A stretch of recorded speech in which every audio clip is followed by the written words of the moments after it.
Le Val d'Oise est l'une de ces grandes cités, Sarcelles. Ici, un habitant sur 5 touche des allocations. Cela fait 1 milliard d'euros distribués par an. Pour faire la police et surveiller la distribution de ce pactole, il y a un homme, Yves Elbourg, le boss. 32 années au service de la CAF et aujourd'hui une consécration. Son service est cité en exemple par le ministère de l'économie et il n'en est pas peu fier. Alors là, je vais vous entrouvrir l'armoire très privée des fraudes en cours. Il commence quand même à y en avoir.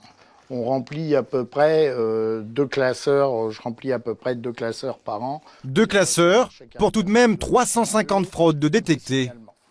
Alors qu'avant? Alors qu'avant, une chemise devait pouvoir faire un quinquennat. Si en 2 ans, le nombre de tricheurs pris la main dans le sac a été multiplié par 10, c'est surtout grâce aux nouvelles armes informatiques. À vous proposer. Car côté effectif, rien n'a beaucoup changé. Yves a toujours la même équipe qu'il connaît par cœur. Patrick, c'est plutôt le speed, le jeune de carrière mais très speed.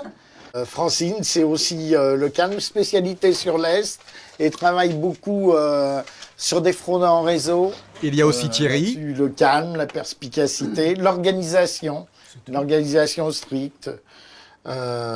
Joël, c'est une grande ancienneté. Joël, donc, le chouchou du patron. Il cherche toujours à trouver peut-être des cas qu'il n'a pas encore rencontrés et qui font un peu le piment de ses 25 ans de métier de contrôleur. Un service de 14 contrôleurs qui coûte à l'État 1 million d'euros par an. Alors ils doivent rendre des comptes, boucler 5000 enquêtes chaque année. Et pour ça, encore faut-il mener les investigations sur le terrain et savoir s'y prendre pour faire avouer les suspects.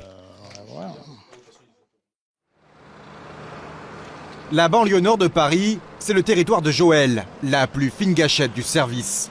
Il en connaît tous les recoins. Goussainville, on arrive là. Il y a des belles cités aussi. C'est-à-dire des cités très chaudes. À son tableau de chasse cette année, 30 fraudeurs. Là, j'ai contrôlé une famille qui bénéficiait de toutes les prestations familiales avec des revenus non déclarés. Là, dans ce bâtiment-là aussi, il y avait une situation de famille non déclarée. Ce matin, sa cible se trouve dans une petite résidence HLM. Un homme aurait touché plus de 2000 € de RMI sans y avoir droit. Alors là, la boîte aux lettres est bien là. Si les ordinateurs de la CAF ont déclenché l'alerte rouge sur le cas de monsieur, c'est parce qu'il a fait 2 demandes d'allocation dans 2 départements différents. Une pratique rare en France qui a attiré l'attention de Joël. Il a donc mené l'enquête.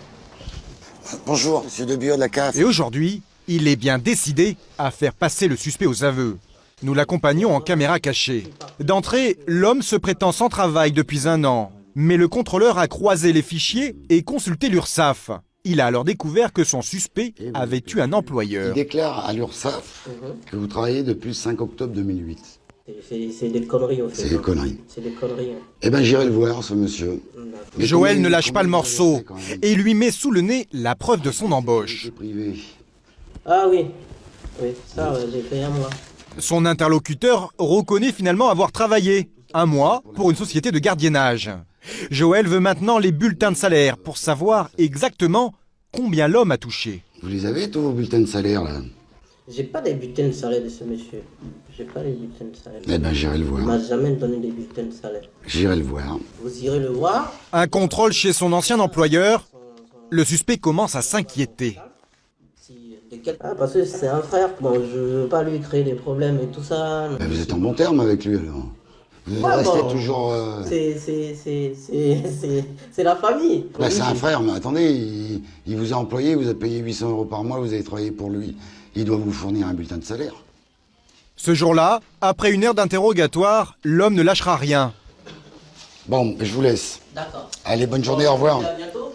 À bientôt. Mais en vieux briscard du contrôle, Joël le sait, ses arguments ont fait mouche. Dès le lendemain, l'homme va le rappeler pour un nouveau rendez-vous. Et cela va se passer devant la CAF, car Joël a une petite idée derrière la tête. Ah, monsieur. Alors, vous avez trouvé? Ouais. Bonjour. Alors, vous avez retrouvé vos bulletins de salaire? Comme Joël s'en doutait, l'homme a retrouvé ses bulletins de salaire, en moyenne 1000 € par mois. Le contrôleur peut boucler l'affaire, mais avant, il va lui faire son numéro favori, la leçon de civisme. Vous voyez sur les bulletins de salaire, Du février en avril. hein, il y a une ligne des cotisations. Hein, vous payez des cotisations, là. Tout ça, ça va dans une caisse commune et on distribue ça aux gens qui sont dans le besoin. Il faut respecter les lois de la République française. Vous voyez le panneau là? C'est marqué quoi? C'est marqué quoi? Donc là, il va falloir rembourser le RMI. Ah non. Eh oui. Ça fait 2000 €. Oh. Donc il faudra trouver un accord avec le Trésor public pour rembourser. Vous allez pouvoir rembourser, monsieur, 2000 €? Bah on verra. Bah, il va Peut-être faire qu'il y a un- des recours. Monsieur semble prendre tout ça à la légère. Seulement la justice pourrait bien le rattraper. Ce sera à la CAF de décider si elle porte plainte ou non, Bonne journée, messieurs. et ça se fera en commission. Je l'excuse pas et je vais le faire passer en tant que fraudeur parce que c'est intentionnel, il s'en fout, ben, il y a des lois à respecter, des devoirs à accomplir pour faire valoir ses droits. Là, il n'y en avait aucun de droit. L'an dernier, 2/3 des fraudeurs présumés auraient été poursuivis en justice et presque à chaque fois condamnés.